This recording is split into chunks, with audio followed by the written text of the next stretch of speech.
Mike Campbell, Box Talk here with Chase, White Tiger Shields. Chase, you got picked up another win. You're still undefeated. Yes, sir. How's it feel tonight? How do you feel about the fight? I feel good about it. We've been working hard, but I knew I was fighting this guy, and they wanted me to fight again in a few weeks, and I've been having hand problems. So, they told me just don't hit him on top of the head. He likes to duck his head a lot. So I just tried to, I wanted to come out of this with a win. I wanted to get him out. I tried to work to his body a little, but I didn't want to. He headbutted me a few times coming in, on our southpaw, so I just tried to, just work him over good, get some good work in so I can fight the 27th. So my hands feel good, I'm ready to go, and, me and Bobby are going to do great things, so. Yes, let's talk about Bobby a little bit. That's a new team for you. You've moved over to Bobby about almost a year now. About a year in February. Yeah. So, it's a new trainer. It's totally different. Tell us how you're different as a fighter now. Man, everything's working out for me. I go to church. I've always done that. I just feel more blessed, taking care of myself. Bobby always told me when I first got with him, to give myself a chance, I used to drink, party, run around, and now I stay home. I'm more focused, I want this. I always knew I could fight, that's why I got into boxing. But I just know it's going to take more than just what God gave me. God gives everybody something, and you got to find the others, so.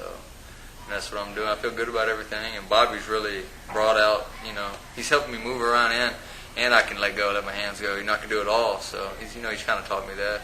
How about the atmosphere over there at Main Gym? I love it, I didn't want to leave, but, some of the guys I was with, my trainer, and some of the people he was with wanted me to move, so we moved.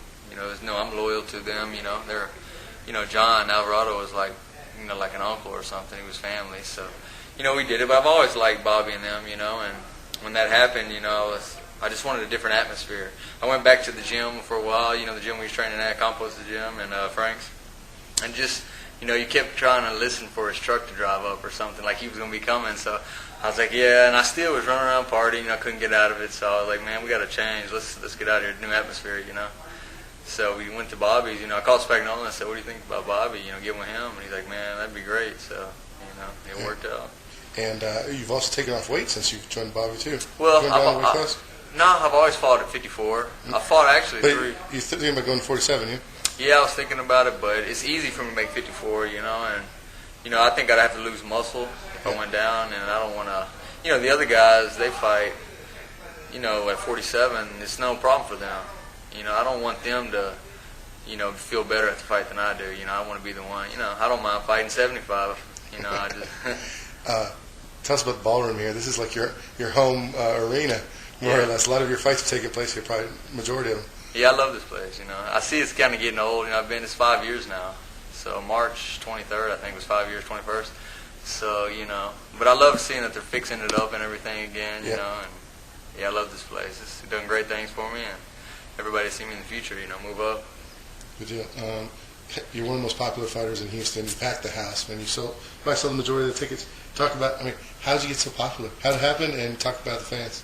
Well, my mom, my dad, I got great parents, great family, friends, and just, I don't know, playing sports all through my life, just, a lot of people. And, I could have, I kind of, for a few years there, I was being pro, didn't train really. I was hurt for like a whole year. I fought like twice or once, broke hand, broke foot, and that kind of, I think I can pick it back up, and, everybody in Houston should know me before long. I wish I would have done all this earlier, stay focused, but, now's the time, How's it feel to have that many people behind you, though, cheering for you? Yeah, I love it, I know it can be better. I know we can pack, I love this place, but I know we can pack the Toyota Center or just whatever they want to do, So tell us about your amateur career. You didn't have many amateur fights? No, I came out, I was supposed to, my first trainer, Cliff Jacobs, wanted me to train for a year before I had an amateur fight, and I talked him into it.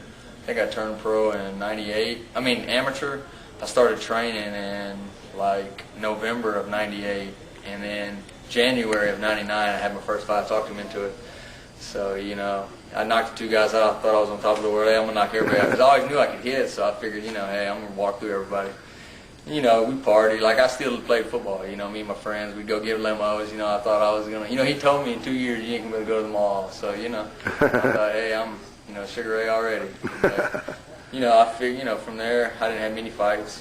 Injuries a lot when you party. Just things didn't work out. So do you feel like your first 20 fights or so, kind of like your amateur, kind of your learning? They told me when I started turning pro, this would be like learning on the job. training on the job. So, you know, I knew everybody wants me to pick it up and fight someone else, and I do too more than anybody. I sit there at night, you know, I want to fight good people too, but, you know, boxing's a lot tougher. Like, it takes time, you know, a lot more than I thought. Yep. You know, so, you know, I started when I was 21, amateur, and turned pro at almost 26, you know, like 2 months from being 26. But, man, I'm going to be here, and I'm ready to train So hard. what kind of progression do you want? Where do you see yourself next year? Well, you know, we keep fighting. If I stay healthy, you know, start picking up the competition. You know, Spagnuolo knows what's best for me, and, you know, pick the competition up. And I'm really ready. I'll be ready for anybody. You know, anybody can say that. But, you know, if somebody comes in and, you know, I'm not going to, you know, not get hit, I'm going to hit them. So, you know, Good I deal. think I got a pretty good deal here. All right, Chase. Congratulations, man, and we'll enjoy following the rest Thank of your you. career.